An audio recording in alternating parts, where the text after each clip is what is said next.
What's up everyone, welcome to another episode. Today I want to talk to you about the bike that I've been building for my girlfriend, and she wants to get into cycling, but she doesn't know yet if this is ultimately gonna be the sport for her, so we try to come up with a setup that's not gonna be breaking the bank without actually feeling like a compromise when riding it. So I want to walk you through all the components that I've been using, what the price points are, what the sum of the whole build is, and then of course also what the weight of this setup is going to be. So let's start things off with the frame. And as you might know, the frame is also a position where you can spend a lot of cash, which also then means that there is a lot of room for potential savings in that area.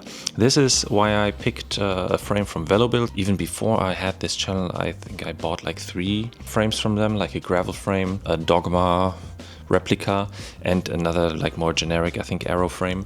And now for this build we picked the R177 frame because it was supposed to be quite light.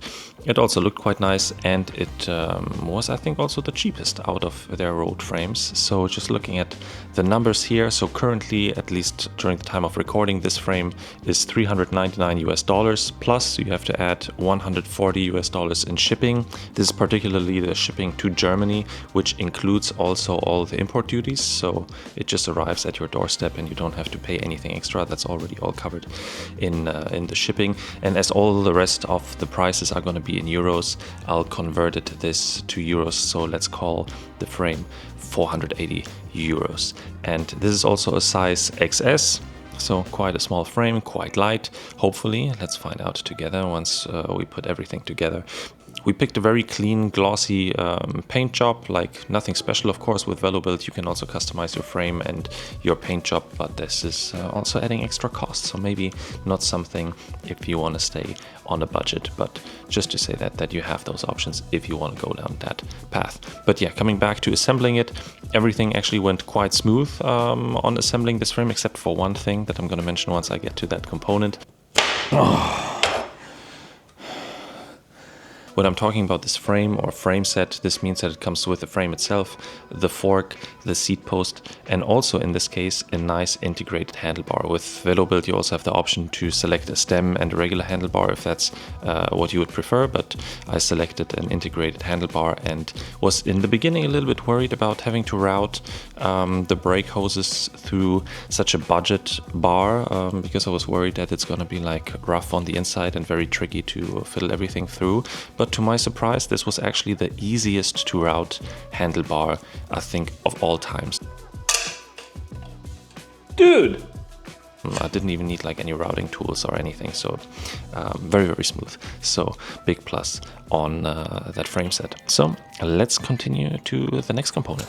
And as you might notice, I'm desperately trying out some different angles here in quite a small hotel room because I'm on a business trip in China right now. But I thought, while being in China, why not talk about the bike which components are mainly actually sourced from here. So let's continue with the next big item on the list. The next big item on the list, of course, has to be the group set. And here I'm happy to say that Wheeltop was so kind to actually sponsor this group set for this build. I also reached out to them proactively from my end because I already was running, or actually am running, the Wheeltop EDS Groupset in their rim brake version on one of my retro steel bikes. And I'm actually quite happy with it. Like, I was very, very happy with swapping out a complete analog mechanical Dura Ace, I think 9000, or the previous generation, something like that. For this one, just to test it out, I was considering swapping it back actually after the review, but I left the EDS on that bike as it gave it like this nice, slightly modernized feeling of having an electronic group set on a retro steel bike. So this is also why I'm very happy that we're having now this Wheeltop EDS group set on this bike now in the disc version. But also here I have to say that installation was quite smooth. I didn't even have to bleed the brakes after installation because all of the components already pre-filled with oil. So if you pay a little bit of attention while assembling it and while cutting the hoses and everything, that you don't lose too much oil along the way, you can actually get away without bleeding the brakes, and the brake levers still feeling quite snappy. So that was quite nice. The only downside maybe with the EDS group set is the app itself and how you index and set up the whole group set and the whole shifting performance.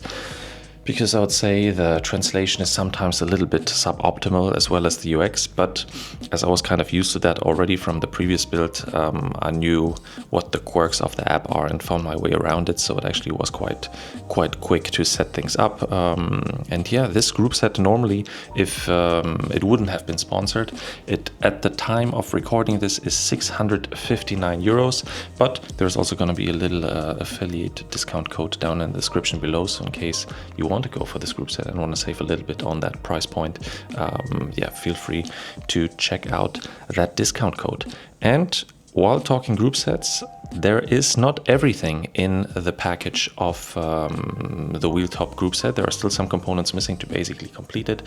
One of them is a cassette. And I had a cassette flying around. Luckily, the upside with the Wheeltop group set is that you can freely configure how many gears or how many speeds you actually want this to be set up in. So you can have it set up as a 10-speed, 11-speed, 12-speed, I think 13-speed even as well. And as all my bikes are 12-speed by now, I had still a couple of 11-speed cassettes flying around, so I used one of my 11-speed Ultegra cassettes and set up the gearing this way. If you would have to purchase that cassette, if you don't have one flying around, that cassette, 1 second, would be around 50 euros. Of course, you could also go for a 105 cassette, but now I just want to give you the prices of what this build is going to be about, and this one would be around 50 euros. You could also look at the second-hand market if you like, because I think there are also multiple cassettes, especially around 11 speed out there right now, after a lot of people switched to 12 speed, which doesn't necessarily mean that it's better. I loved a good 11 speed setup, so I think it's absolutely worth digging for some of those second-hand components. And talking about second-hand components and sticking with the group set, there's still one more thing missing to make it a complete group set, and it is a crankset. And for the crankset, I went with a new 105 crankset. It was actually new, and that crankset was 60 bucks on my local eBay, so I think quite a good deal. And this kind of completes the whole group set topic. So next, let's talk about this one area where I would say that I had a little bit of an issue with the frame itself, or maybe with the bottom bracket standard. So this frame has or needs a BB86 press fit bottom bracket, and I found one on AliExpress, so maybe that was my fault. But maybe this is a standard, you know. The upside is that this bottom bracket was only 10 bucks, so that was fantastic. And I've also thought that, yeah, it's going to be very easy to install, because even though it is a press fit bottom bracket, it had some threads basically in the center parts, so you've been still screwing it together, and it was kind of like pressing itself in. But this turned out to be actually quite a challenge and a little bit of a painful experience that took way longer than I would have expected. So way longer than something like a BSA bottom bracket or a T47 bottom bracket, or yeah, just pressing in a regular press fit bottom bracket. So that would maybe be the only downside. Could also be that there are other bottom brackets in this standard that don't have this system that you screw them together in the center. In that case, I would recommend to go rather with one of those, even if it costs a little bit more, but it's going to save you a little bit of pain along the lines. But yeah, this bottom bracket, as I said, 10 bucks. So let's add 10 bucks to yeah, to our bill and move forward to some more finishing touches. So now let's quickly continue with all the small bits and pieces, starting with the saddle. The saddle is actually, yeah, a saddle that I still had flying around from one of my earlier builds. It doesn't really look comfortable at all because it's just a piece of carbon, but to be honest, it was one of the more comfortable saddles that I was riding, especially in the beginning, I think on one of my first road bikes for a full year. And this saddle did cost me 30 bucks. It came from AliExpress, of course. So I think quite a good value for a lightweight saddle, which actually fit my bum shape quite well. And then staying with small bits and pieces that are made out of carbon, bottle cages also have been added, of course, to this bike. I ordered them also directly from Velobuild as well, and the bottle cages together have been 36 bucks, which I think is also quite a good price for a very lightweight bottle cage in this nice matte carbon finish.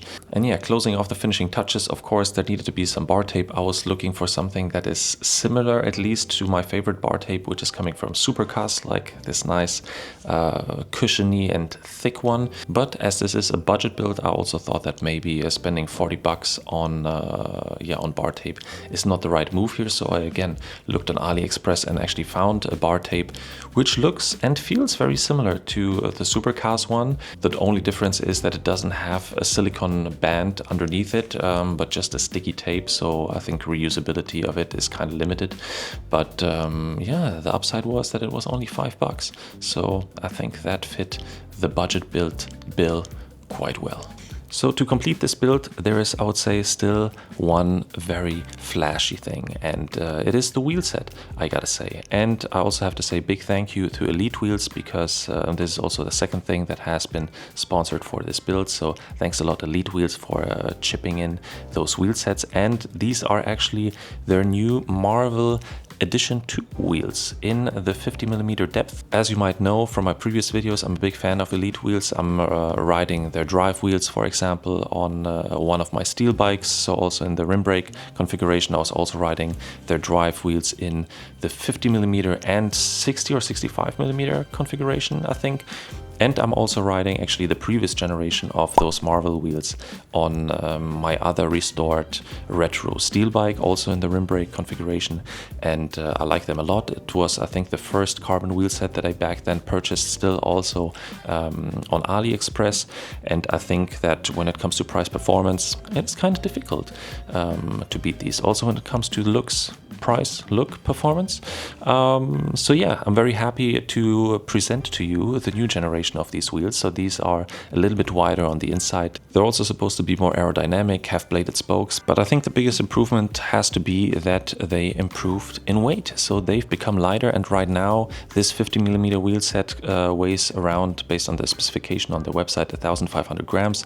I weighed them just slightly over 1,500 grams, but that is actually already including rim tape, and I think rim tape adds around 15 to 20 grams per wheel set anyways. So I would say that these are well in specification. And then I also gotta say that I like the new design quite a bit more than the previous generation one. I also hope that maybe they're gonna carry this over also to their driveline in the future. I don't know, I would love to see that, because in general I really like having 3 logos or 3 brand names in 3 positions on the wheel set, because I think it just kind of makes it look nice when a wheel is spinning. So yeah, big fan of that.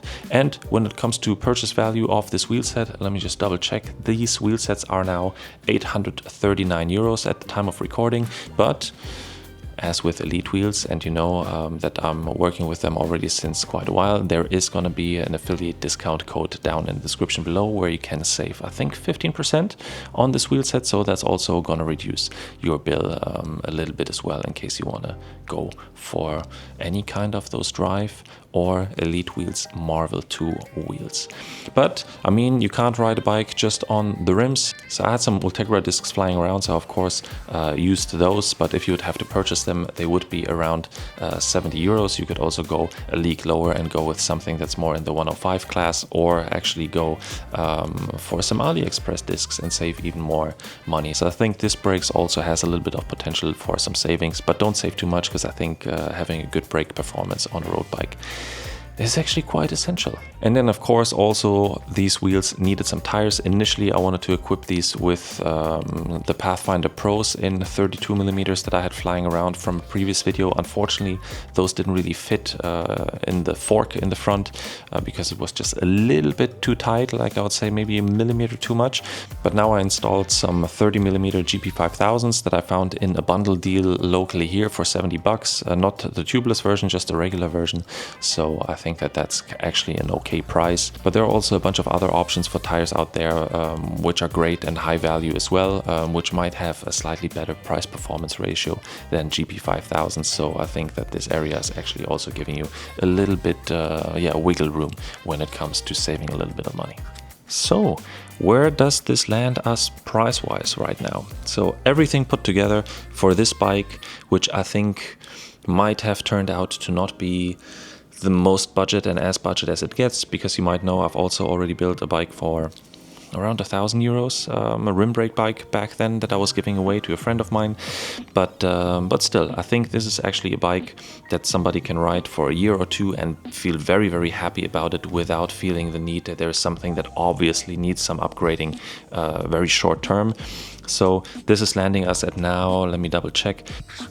So this is me now again from the future, from another room again, and I did a little bit of a miscalculation in regards to euro/dollars and so on and so forth.